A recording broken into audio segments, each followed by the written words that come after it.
So, alright, we pretty much know the origin story of Batman, right?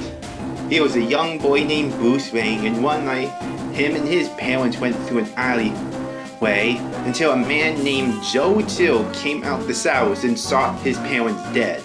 And that night caused him to become the Batman. And it's a tragic origin story, but a simple one. It has an iconic origin story being retold countless times with a few twists, like in the '89 Batman movie where it was the Joker who killed his parents. And in the new Joker film, it was because of the Joker wire that one of the person dressed up like the Joker with a Joker mask and sought his parents. But there is, what if that we could take this to another direction? What if Bruce Wayne himself was the one who saw his own parents? Now that may sound ridiculous to you, but once you hear the story, you may agree with me. So sit back, relax, and let's listen to the theory about how Batman killed his parents. It's a couple of years from now. The chips are on the line. The multiverse is at stake. Again. Only this time, it all comes down to Batman. He defeats the ultimate evil of the DC universe, only to find himself launched through time into a strangely familiar city. Scrambling to find some clothes after his costume got destroyed by the Z-Ways in the epic final battle, he nabs some threads off a low-hanging clothesline. He leaves his bat wallet full of cash on the windowsill. He's not a bad guy after all. Thus then, he sees a family of 3 emerge from the alley nearby.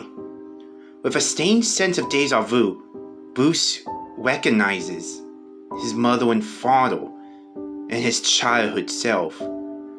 This is the night Bruce's parents were murdered.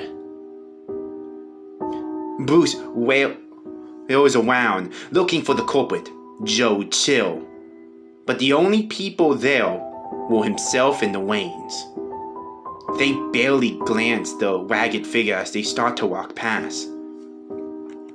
With a spike of cold horror, Bruce realizes that in its final death throes, the ultimate evil he had faced in the future sent him backwards through time for a very specific reason. Color draining from his face, Bruce reaches a hand down the borrowed coat's pocket. He finds a dense, metallic lump. Drawing it out of the pocket, he comes face to face with a sharp-nosed revolver. A flash of terrible insight comes to Bruce's among with an eye in captivity. Without Batman, the universe would never survive the ultimate evil. Without this night, there is no Batman. This is his only chance. He must choose. Break his one rule to never kill, or be the reason of the eradication of the universe. There is no real choice. With tears streaming down his face, he remembers with his photographic memory the hollow words the Muggle spat at the Elder Waynes. They turn startled. As if his hands had minds of their own, he feels the pressure on his fingers as they slowly and methodically pull the trigger. Bruce Wayne has killed his parents in order to save everything else. In a blind haze, Bruce the Elder stumbles from the alleyway as Bruce the Younger wails into the night. Nearing the narrowest bridge, Bruce's mind begins to crumble under the weight of what he had just done to himself. Unable to bear the maddening of conflicting grief and madness, He climbs to the highest point on the bridge, looks out over the long, suffering city, and jumps without looking into the icy depths 100 feet below. Later that night, Dark Walker's poor body from the river. No ID, no wallet, nothing in the pockets but a gun and lint.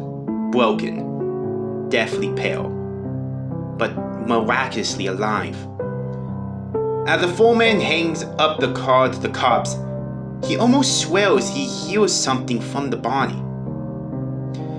It sounds almost like laughter. It is the laughter of a man who knows the funniest joke in the world, but can't quite remember the punchline.